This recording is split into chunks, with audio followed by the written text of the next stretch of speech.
Hey everyone, and welcome back to The Explainer. Today, we're diving deep into 14 centuries of history to understand one of the world's most significant faiths.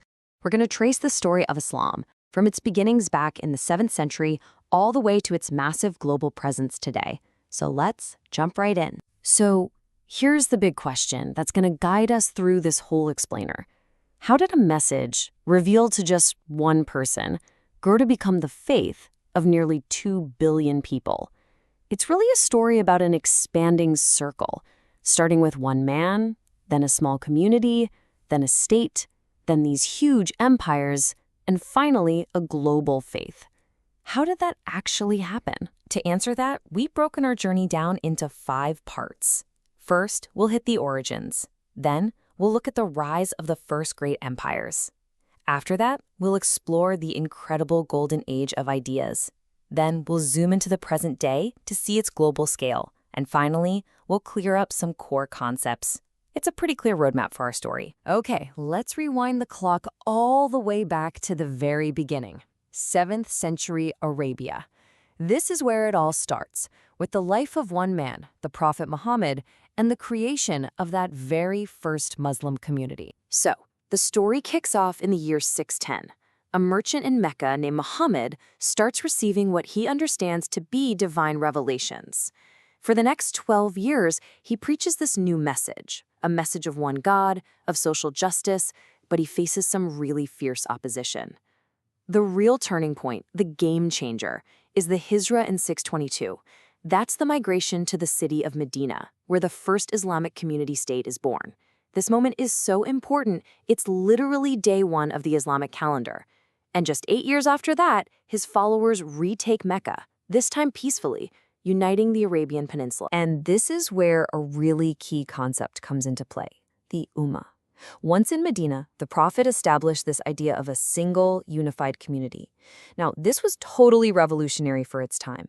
It created a brand new social contract that brought together all these different, often warring tribes, not under bloodlines or territory, but under a shared faith and identity.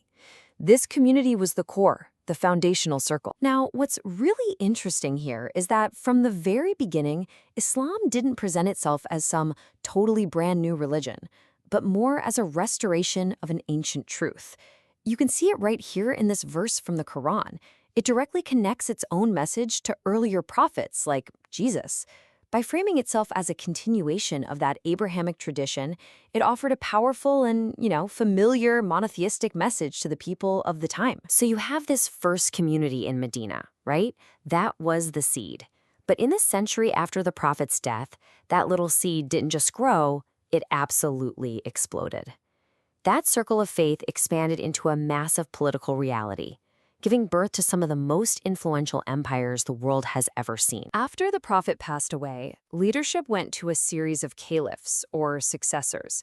And what followed was, wow, over 1,000 years of rule by these incredibly powerful Islamic dynasties. You had the initial lightning-fast expansion under the Rashidun caliphs, all the way to the vast 600-year reign of the Ottomans.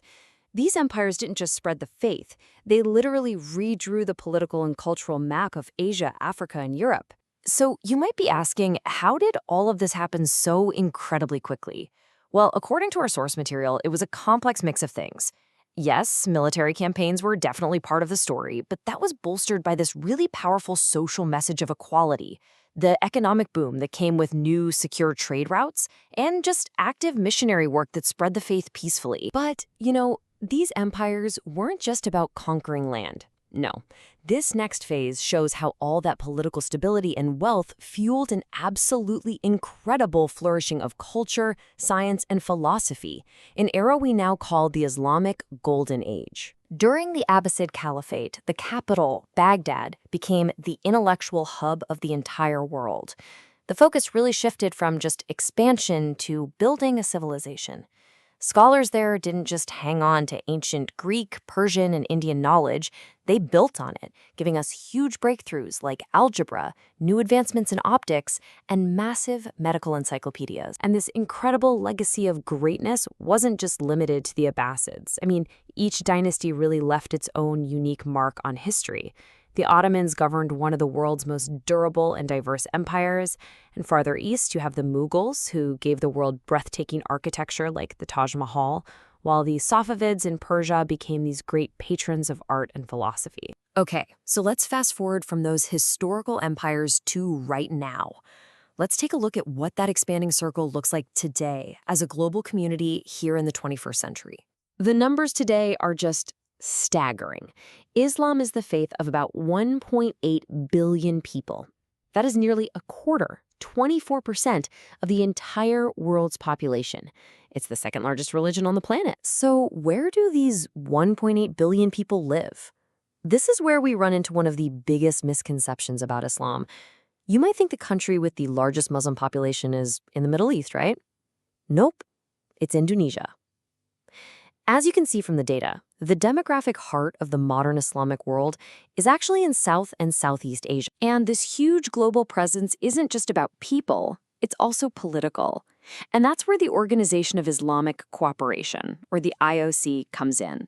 It's this international body with 57 member states, and it acts as a collective political voice for the Muslim world on the global stage. That's a level of international organization pretty unique among world religions. Okay, for our final section, we need to touch on something really important that our source material raises. And that's the distinction between the core principles of the faith and the actions of extremist groups who, claim to speak for it. Our source draws a really sharp line here. It points out that mainstream Islamic tradition is all about core principles like justice, mercy, and reason. And it also notes that leading scholarly institutions like Egypt's famous Al-Azhar University explicitly condemn extremist ideologies. They see them as a complete distortion of the faith, one that promotes violence and falsely accuses other Muslims of leaving the faith. And this brings us to a term that's, let's be honest, often misunderstood: jihad. According to the Islamic scholarship that our sources reference, the concept does not mean random violence. While it can refer to a military struggle, it's strictly regulated. It's only permitted in defense against aggression, and it has clear rules against harming civilians and other non-combatants. And that brings our explainer to a close. We've gone from a single revelation in a cave to a global community that spans every corner of the earth. From its contributions to science and philosophy to its modern-day scale, it's a vast and complex story. And it leaves us with one final, big question to ponder. For a faith with such a deep and dynamic history, what will its next chapter hold?